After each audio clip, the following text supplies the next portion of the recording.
Bonjour, bienvenue dans votre chaîne Communiquer en français. J'espère que vous allez super bien et bienvenue dans cette nouvelle vidéo. Le sujet de cette vidéo est l'intimidation. Alors n'hésitez pas à vous abonner à notre chaîne, activer le bouton cloche et partager la vidéo avec vos amis. On commence la lecture du texte. L'intimidation.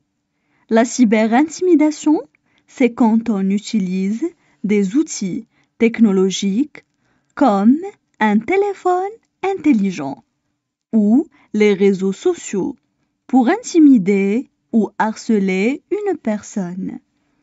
En effet, l'intimidation à l'école et la cyberintimidation sont des phénomènes graves de plus en plus répandus. Les jeunes qui sont ciblés souffrent davantage de dépression et d'isolement. Ils craignent de parler de ce harcèlement et de confier leur malheur à autrui, de peur de subir davantage de maltraitance. Ce phénomène conduit inévitablement au décrochage scolaire. Certaines victimes peuvent tomber malades, avoir des difficultés à dormir et montrent des signes de dépression. Plusieurs enfants prendront un autre chemin pour se rendre à l'école. D'autres ne se présenteront plus en classe. Cette violence en milieu éducatif mène souvent au suicide. Plusieurs jeunes, plus particulièrement des filles, se sont suicidés à la suite d'actes d'intimidation. Les autorités scolaires essaient de prendre les mesures nécessaires par la mise en place de programmes d'aide et de surveillance.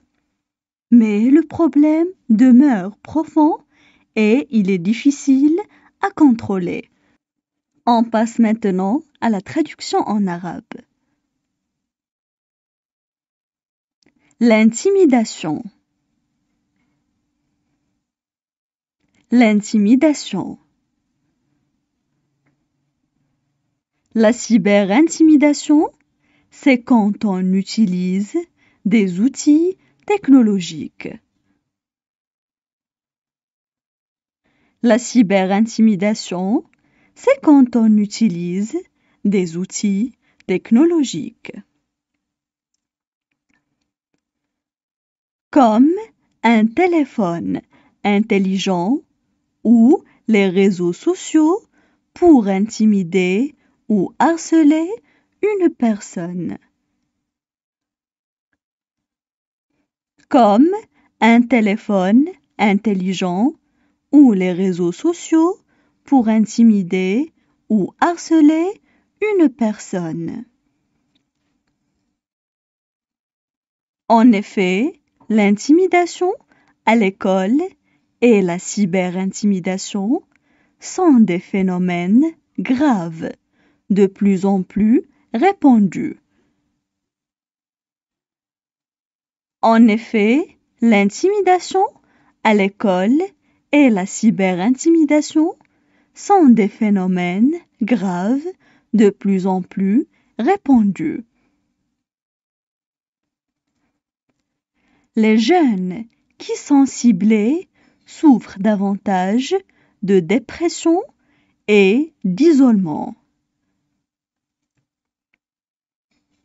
Les jeunes qui sont ciblés souffrent davantage de dépression et d'isolement. Ils craignent de parler de ce harcèlement et de confier leur malheur à autrui. Ils craignent de parler de ce harcèlement et de confier leur malheur à autrui. De peur de subir davantage de maltraitance. De peur de subir davantage de maltraitance. Ce phénomène conduit inévitablement au décrochage scolaire.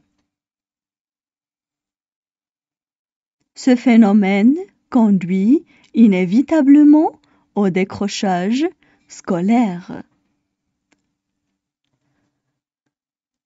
Certaines victimes peuvent tomber malades, avoir des difficultés à dormir et montrent des signes de dépression. Certaines victimes peuvent tomber malades, avoir des difficultés à dormir et montrent des signes de dépression. Plusieurs enfants prendront un autre chemin pour se rendre à l'école. Plusieurs enfants prendront un autre chemin pour se rendre à l'école. D'autres ne se présenteront plus en classe. D'autres ne se présenteront plus en classe. Cette violence en milieu éducatif mène souvent au suicide. Cette violence en milieu éducatif mène souvent au suicide. Plusieurs jeunes, plus particulièrement des filles, se sont suicidés à la suite d'actes d'intimidation. Plusieurs jeunes, plus particulièrement des filles, se sont suicidés à la suite d'actes d'intimidation. Les autorités scolaires essaient de prendre les mesures nécessaires. Les autorités scolaires essaient de prendre les mesures nécessaires. Par la mise en place de programmes d'aide et de surveillance. Par la mise en place de programmes d'aide et de surveillance.